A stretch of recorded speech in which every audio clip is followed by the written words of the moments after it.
In fact हमने इस पर एक रियलिटी चेक भी करा है जो मंडे को सारे प्लेटफॉर्म्स पर रिलीज़ होगा, एंड उसमें भी हमने यही देखा। एंड प्रोफेसर अरोड़ा, इसके बारे में हमें थोड़ा बताइए कि इतना ईजिली अवेलेबल हैं अभी ये ड्रग्स।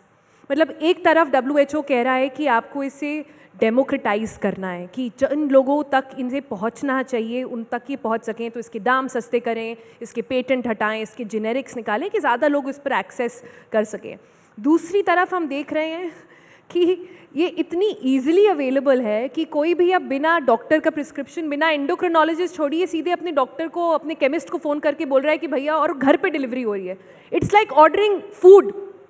जैसे आप 10 मिनट में ऐप ऑर्डर करते हैं, वैसे लोगों के घर में ये डिलीवरी हो रही है मेडिसिन की। तो सबसे पहले जो मैं क्लैरिफाई करना चाहती हूँ, इंडिया में लोग इससे बहुत डरते हैं कि ये मुझे लाइफ लॉन्ग लेना है।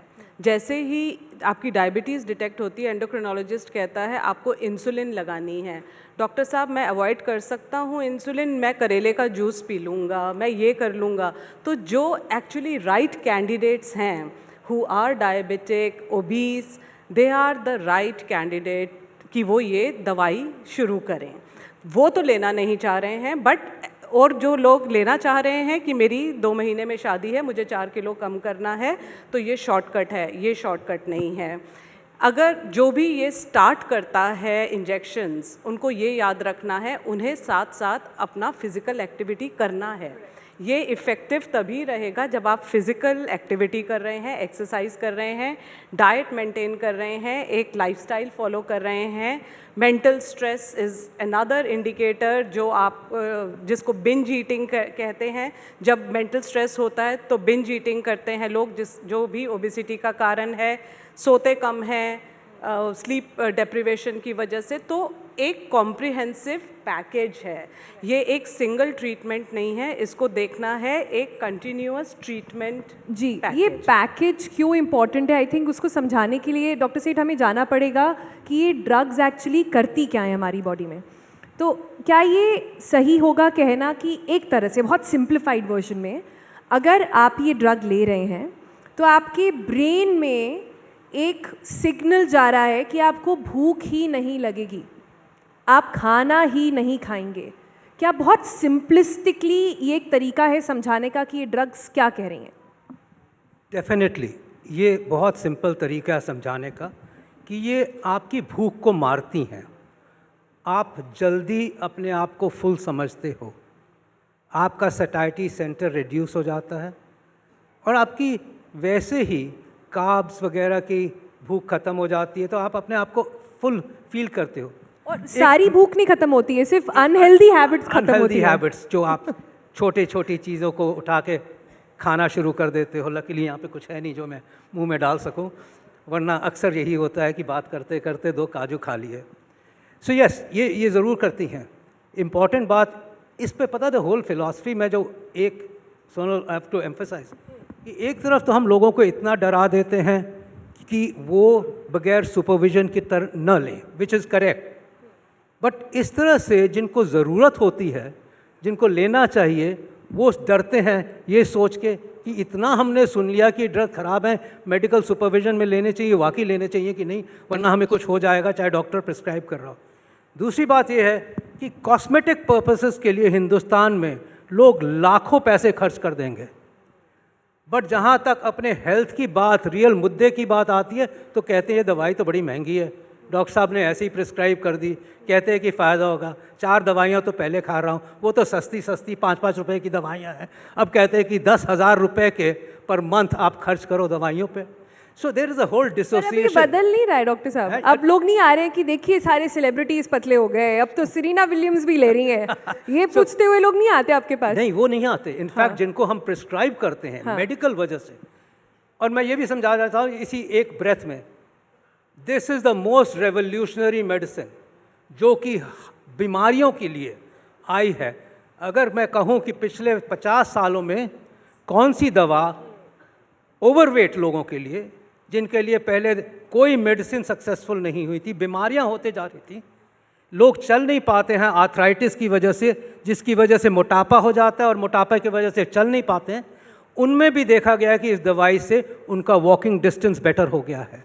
हार्ट डिजीज़, हार्ट अटैक्स हो चुके हैं मोटापा है, सब दवाइयाँ दे दी हैं। उसके इन एडिशन टू दैट ये दवा ने दिखाया कि 20% और हार्ट अटैक्स कम कर देती है, लाइफ को बढ़ा देती है, मोर्टेलिटी ज़िंदगी को बढ़ाती है।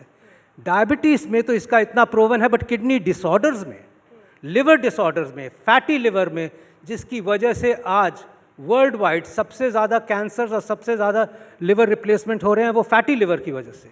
वो एक डिसऑर्डर कामयाब इस दवाई की वजह से हुआ है कि कामयाब हो सकता है। So a wonder medical drug जिसने रेवोल्यूशनाइज कर दिया हमारी ट्रीटमेंट को, not just by weight loss, not just by decreasing weight, but इसके इतने एडिशनल और बेनिफिट्स हैं बॉडी के ऊपर। एंटी इन्फ्लेमेटरी रिस्पॉन्सेस, क्लॉट कम करना, क्लॉटिंग कम करना, आर्टरीज के अंदर इन्फ्लेमेशन कम करना, कि हम लोग वाकई ही सरप्राइज्ड हैं। लेकिन इसके साथ साथ जब बहुत सारे साइड इफ़ेक्ट्स भी बाहर आए हैं। एग्जैक्टली इसमें, और ये बताना समझना बहुत इम्पॉर्टेंट है कि कितनी सारी लॉ सूट्स हैं जो यूएस में, जिसमें जहाँ पर GLP-1 ड्रग्स का बहुत काफ़ी ज़्यादा अडॉप्शन हो गया है, वहाँ पर किस तरह की चेंजेस देखे गए हैं। ये पता है क्या, can I just emphasise one more point, but याद रखने वाली बात सबसे ये है, हर दवा की लिमिटेशंस हैं। जो हमारी स्टडीज़ हुई हैं वो 2 साल तक हुई हैं, 3 साल तक हुई हैं। ये दवा तो लगता है कि ज़िंदगी भर लेनी पड़ेगी, अनलेस कि हमने अपने पूरे लाइफस्टाइल को नहीं मॉडिफाई किया। और जब हम लाखों लोगों को प्रिस्क्राइब करेंगे और लॉन्ग टर्म में जाएंगे और ज़िंदगी भर लेते रहेंगे, तो क्या क्या इसके साइड इफ़ेक्ट्स आएंगे वो भी हमारा समझना ज़रूरी है।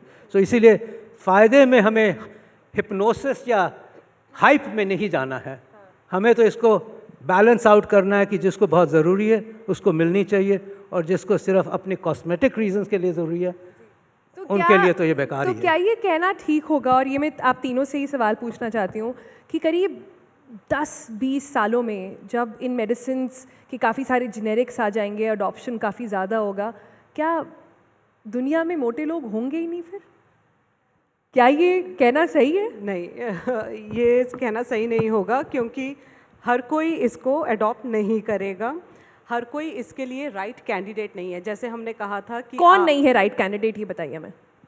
इसके लिए डॉक्टर सेठ बताएंगे, जिनकी प्री कंडीशंस हैं और they are not the right candidates, वो मेडिकली, तभी हम कह रहे हैं अंडर सुपरविजन लेनी चाहिए।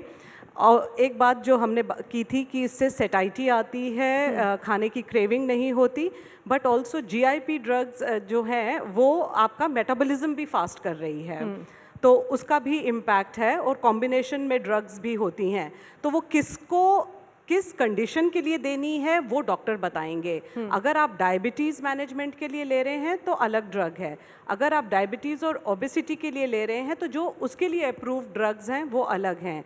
लेकिन कुछ पेशेंट्स हैं या जो ओबीस हैं उनको नहीं लेनी चाहिए, वो आई थिंक डॉक्टर सेठ अच्छे से समझाएंगे।